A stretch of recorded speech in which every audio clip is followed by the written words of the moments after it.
My name is Rak Rosinski and I rake videos on the Rinternet. I'm sorry. I thought that would have been funny, but now that I've done it, I'm just gonna leave. I'm gonna go. You guys can finish the video on your own. Stupid. Never mind, this is my channel. I make the rules. If I want to make a stupid joke, I make a stupid joke. You don't get to tell me what to do. Fuck you, Mom. Hey, excuse me! I am your mother! I think one of the greatest mysteries of early Gen Z, late millennial culture is the original draft of the 2002 live-action Scooby-Doo movie. There's the pot jokes, Daphne and Velma in a lesbian relationship, the cleavage, all of which isn't present in what we got. Except for the cleavage. There's still a lot of cleavage. But today, we clear up some of those mysteries because I have gotten my hands on a copy of the original script of Scooby-Doo 2002. Not this though, this is just a notebook. It's just really hard to show off a PDF, so I got a prop. Now, it's important to note that this is an early draft of a script by James Gunn and Craig Titley. I'm not totally sure that it's 100% the raunchy PG-13 version we were promised, but I have skimmed through it and there are some significant changes. Let's just jump into it. This movie does not open like the original. Instead of starting with a classic Scooby-Doo adventure, we actually start on Spooky Island, where we're introduced to Isabel Rogers, Shaggy's cousin, and her friend Mandy. Both of them are attacked by the poorly animated demons and dragged away. It seems like a pretty interesting cold open, but I totally understand why it was cut. After that, we get a really fun credit sequence where through a montage of newspapers, TV show clips, and other media, we see the rise and fall of Mystery Inc. A lot of the same conflicts from the actual theatrical version are set up in this montage. Velma feeling like she never gets the credit, Daphne being sick of always being captured, Fred just generally being an idiot and a really raging misogynist. By far, one of the best lines of the entire script is delivered by Velma in this sequence. She says, "I know Scooby's a dog and everything, but even considering all that, he's a moron." Not only is that line fucking hilarious, it also turns out to have massive plot significance, so there's that. This is the first place where I can confidently say that the theatrical version is better. Allowing all these conflicts to play out through a classic Scooby-Doo adventure is a lot better than just using a random montage. Plus, the theatrical version also lets Shaggy and Scooby be the wholesome duo that wants the group to stay together, where in this version of the script, they all kind of go their separate ways. 2 years later, Scooby and Shaggy are pulled into the new mystery by Shaggy's uncle Garrett, who is Isabel's father. He comes to them saying that everybody who goes to Spooky Island comes back different, and he fears that the same will happen to Isabel. Where the theatrical version has the possessed students acting angrier and with a clunkier use of slang, this version actually does something a little bit more interesting that actually ties back to Scooby-Doo's history a little bit. Here, the students who get possessed end up with more conservative values. They almost become members of the Brady Bunch. It's very golly gee and insanely creepy. Thinking back on the original Scooby-Doo Where Are You cartoon, the gang was kind of the definition of counterculture. Fred and Daphne were for sure very conservative, but Velma was like a lesbian geek, and Shaggy was a straight-up stoner hippie. And Scooby talked, which is very counter to dog culture. Also, they drove around in a van and stopped capitalists from taking advantage of the people under them, which is kind of very counter. After that, we see Shaggy reassemble the gang one by one, very similarly to the scene in the vastly superior Scooby-Doo on Zombie Island. If you've seen the deleted scenes from the theatrical cut, you've basically seen all of this, but to run it down, Fred was on a failing book tour, Velma was in therapy, and Daphne was training to be a martial artist. They all begrudgingly agreed to come back together in order to help Shaggy. We still get the scene of Scooby-Doo dressing up as a grandma to get on the plane, but in this version it was actually Daphne's idea, and it was Fred's idea to do the put their hands in the center and say woo-hoo thing, and the rest of the gang, sans Scooby, who doesn't want to do it. I think it was a really good idea to have these all be folded into Shaggy's character, because spreading it out amongst the rest of the gang makes it hard to tell who actually wants to be together and who doesn't. The plane ride goes more or less the same, except for a new emphasis on how much Fred has missed Daphne, but he still does get punched by Scooby, which is fun. Especially because this version of Fred is straight up intolerable. He's not funny dumb or funny misogynistic, he's just misogynistic and dumb. Because they weren't invited to the island this time, the gang immediately starts to look for Isabel as soon as they land. They are greeted by Nagu Tahuna, the weird bald guy from the theatrical cut, who gives them a quick tour, including showing off an animatronic of the cast of Friends who are eating a dog. Which, fun fact, is actually a callback to the fact that Jennifer Aniston's salad that she had every day had dog meat in it. The more you know. Can I get sued for slander for saying that, or is that like too crazy? I guess we'll find out. They see Mondavarius, who in this version is very much not Mr. Bean, and Zarkos, the masked wrestler guy. I swear to God, every villain in this movie is named like a fucking Pokemon. In this version, they actually go to the castle pretty much immediately instead of looking around the island for a bit. And another fun addition, Daphne heavily implies that Fred was grooming young girls while they were in a relationship. Another reason to hate Fred. Just loving it. Loving it. Great job, James. Great job.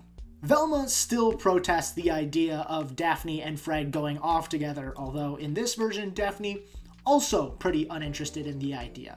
So the gang splits up into Frelma and Shafnubi. We still get the infamous, or famous, depending on your sense of humor, burp fart contest, but I'm just gonna read you the scene direction for this part because it's something else. Shaggy and Scooby are covered in food from the refrigerator and cabinets. Shaggy swallows a sardine and burps. Scooby-Doo chuckles, he copies Shaggy, letting out a small burp. Shaggy laughs too, he rolls back his head and burps obnoxiously loud. Scooby yanks on his own tail, pretending this triggers a drawn-out belch. I'm sorry, I'm a child, I'm gonna be laughing through the whole thing. Whew. Shaggy slaps the back of his head and makes a burp fall into his hand, clutching it. He opens his hand and lets the burp out of his hand, burping again. God damn, I've done this so many times. Whew. Okay, we're gonna get through this. We're gonna do it. Scooby concentrates. Just the way it's written. Scooby concentrates, squinting one eye. He farts. I don't know why just he farts is enough to break me. Whew, okay. Shaggy, ha, you asked for it. Shaggy sticks his butt to the side. He works hard at pushing out a long, uneven sounding fart. Daphne enters the kitchen doorway behind Shaggy holding Damon-ritis. Shaggy doesn't see her.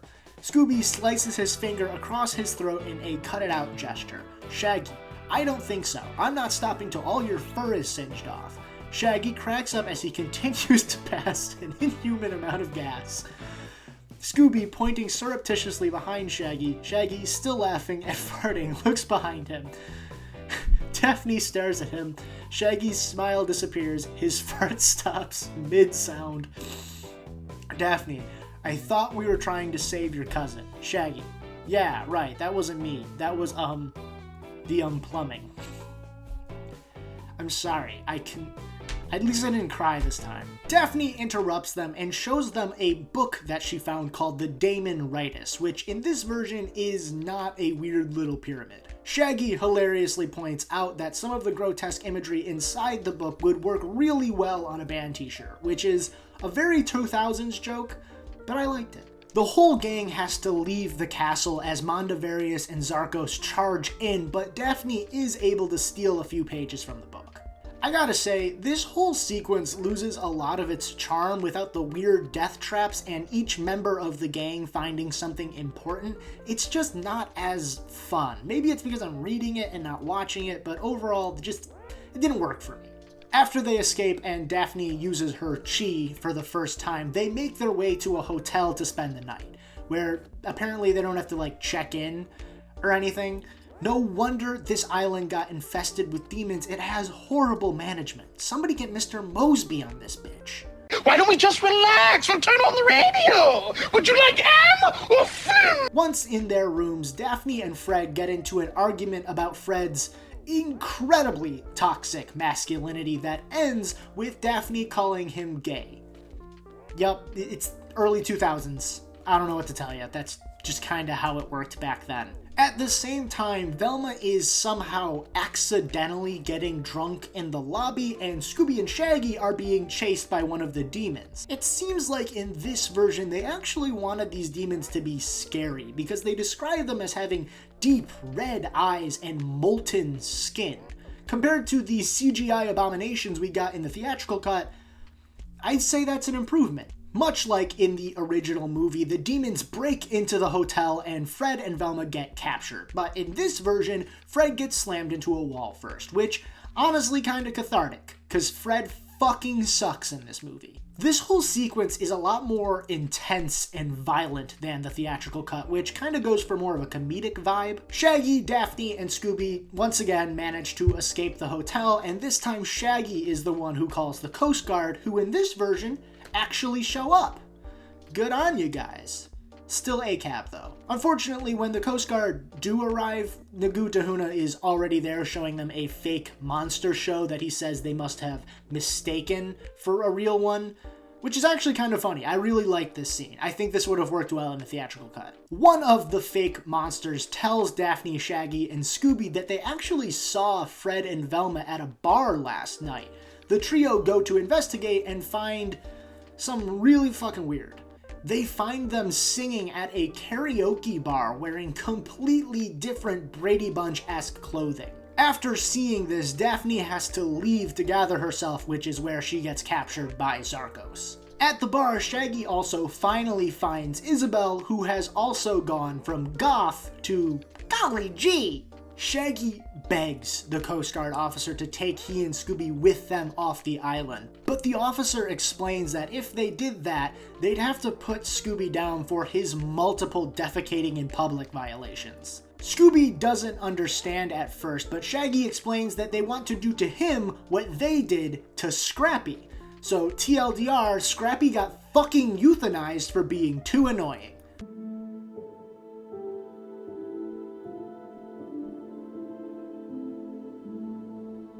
And you thought making him a giant monster at the end of the movie was bad. Shaggy and Scooby attempt to talk to Fred and Velma, but are instead attacked by them. It goes pretty similarly to this deleted scene from the theatrical cut, so check it out if you want to, although it's really creepy and weird, so maybe don't. I think it's pretty safe to say that James Gunn and Craig Titley were trying to make a pretty bold statement about normality in this movie. And by bold, I mean that Helen Keller could have figured out what they were trying to do. All the demon-possessed people in this movie talk like they're straight out of an episode of Leave It to Beaver. It's fucking creepy, honestly.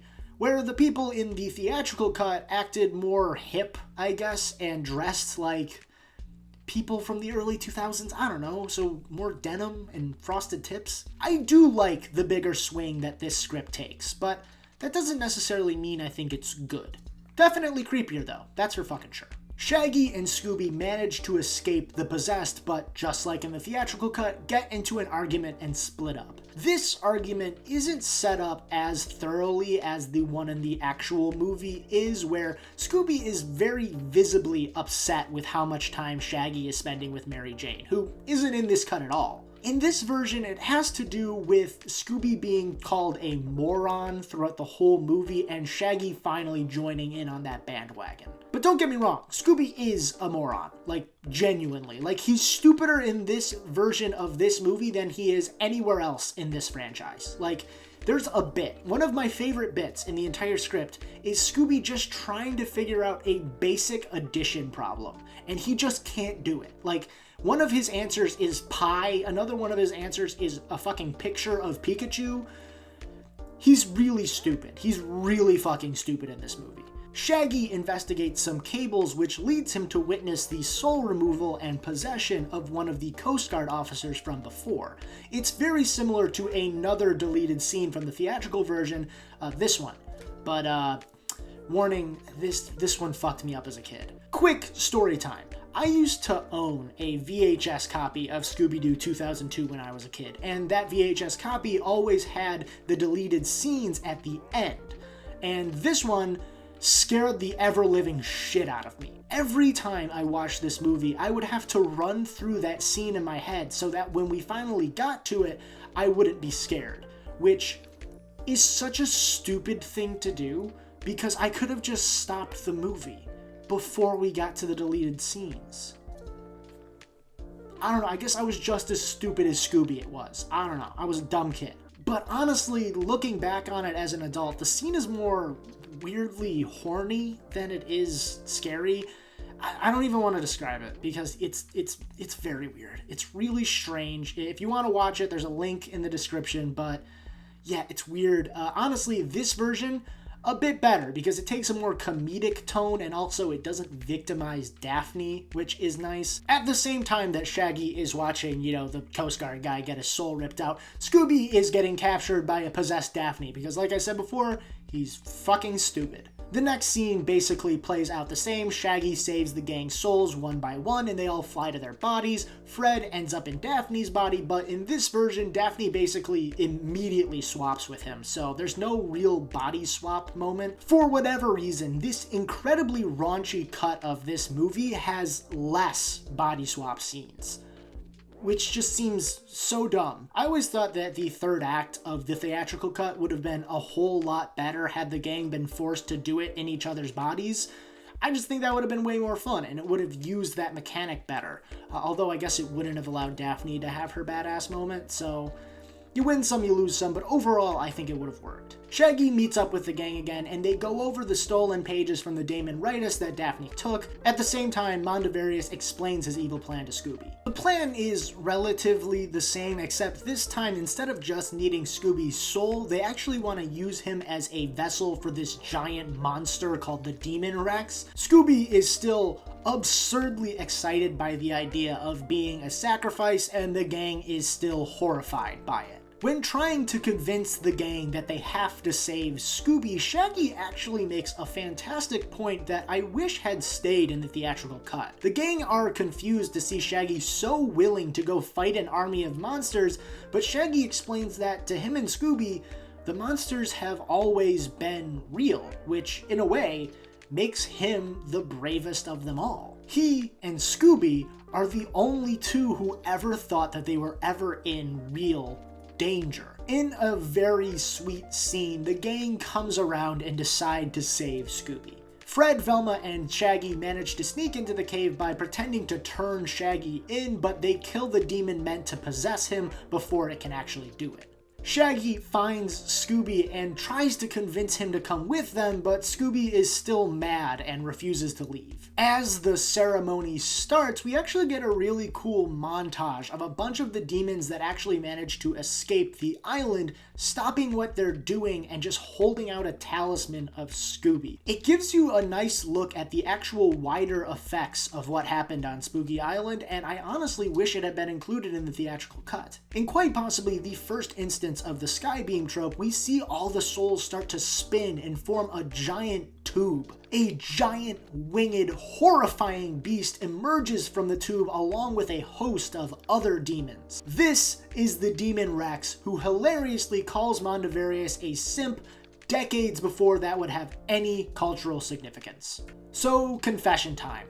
I always hated that the theatrical cut of this movie sacrificed Scooby-Doo. It always made me uncomfortable to watch my childhood cartoon hero with a heart of gold fucking die on screen. Because that's what happens. He has his soul ripped from his body and he dies. I'm sorry, that's weird. That's weird. That's a weird thing to do in a movie about Scooby-Doo. I hope that's not controversial. I hope it's not. But that's a weird thing to do. But this is so much fucking worse. Instead of just ripping out his soul, now they have the Demon Rex possess him and turn him into a fucking monster. I don't even know what to say. It made me uncomfortable reading it. It made me uncomfortable reading it. That's how you know it's bad. Like, I didn't even have to watch it, and I was uncomfortable by it. That's such a stupid choice. And I know James Gunn was a huge edgelord back in the day, but this seems to be even pushing that. Like, why'd you need to do that to Scoob? What did Scoob ever do to you?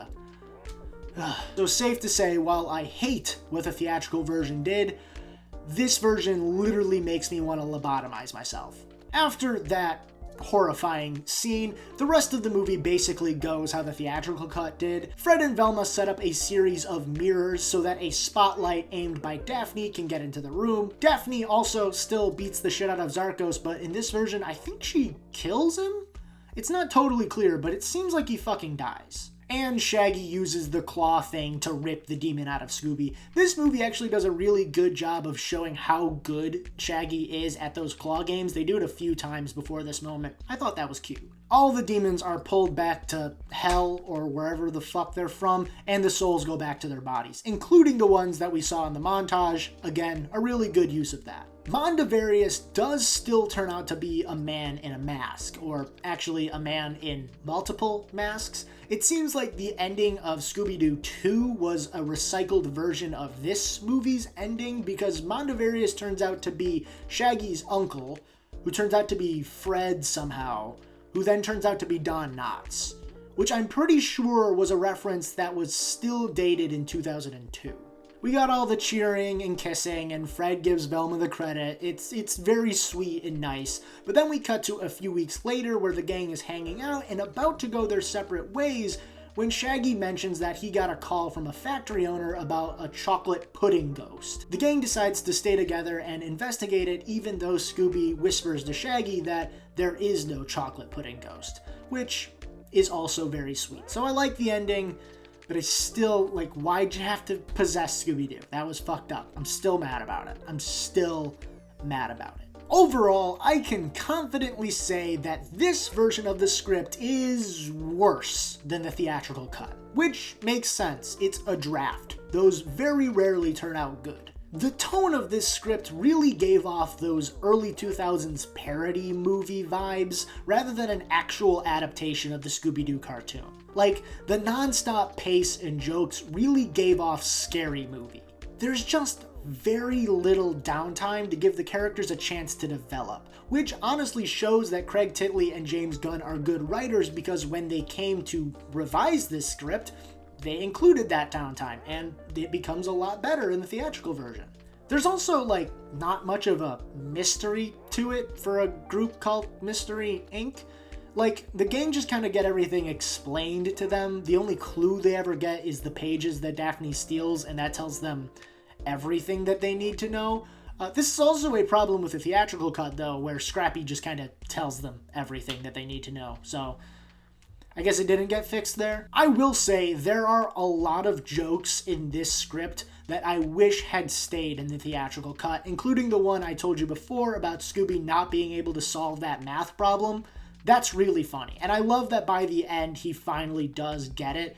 It's really heartwarming, and it's a good running gag. One thing that this script did do for me is get me thinking about how a more mature version of Scooby-Doo could work. Troyoboyo17 actually already made a fantastic video about this, link in the description. I think the worst thing that you could do is go full Riverdale and replace the campy fun with campy drama. Considering the main character is Scooby-Doo, a talking dog, you can't have anything that takes itself too seriously. I think the best example of a more serious Scooby-Doo type story is Scooby Apocalypse, which DC published a few years ago. Honestly, it's a really well done story with interesting versions of these characters who are a bit more nuanced than their normal counterparts. I'd recommend every Scooby fan give it a chance. It might not be your cup of tea, but it does work. I think it works. As a massive slasher fan myself, I think a live-action anthology of Mystery Inc. going town to town solving the mysteries of different masked killers would be so fucking awesome. But I don't want to talk about it too much because maybe one day Warner Brothers will pay me to make it. I'm just kidding. We all know Warner Brothers doesn't make shit anymore. At least not things that they won't throw away before release for tax purposes.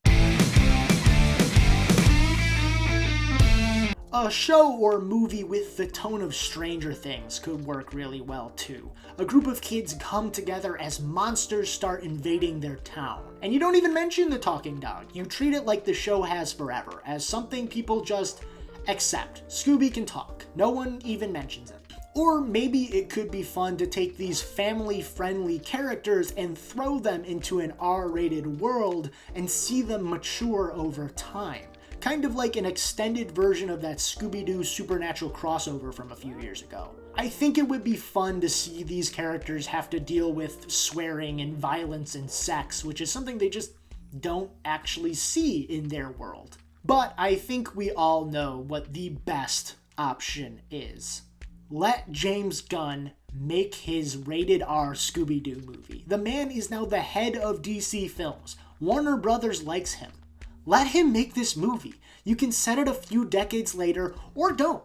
Or don't. Just set it right after the second movie and don't explain why everybody's older. That would also be hilarious. With the relationship that Gunn has with Warner Brothers now, I could honestly see this happening. Let him do whatever the fuck he wants. Let him show Velma and Daphne have a full-on sex scene. Let him show as much cleavage and dick outlines as he wants. Just don't let him get Scooby-Doo possessed by a demon. I'm not over it. I'm still not over it. So I hope you guys like this video. Don't forget to subscribe and comment how much I look like Elijah Wood or whatever. I don't really care what you comment. Engagement is engagement. So I hope you enjoyed this video. If you want me to make more stuff like this, reading unused scripts, that'd be cool. If you want the script, sorry, it's just mine. Don't know what to tell you. Okay, bye.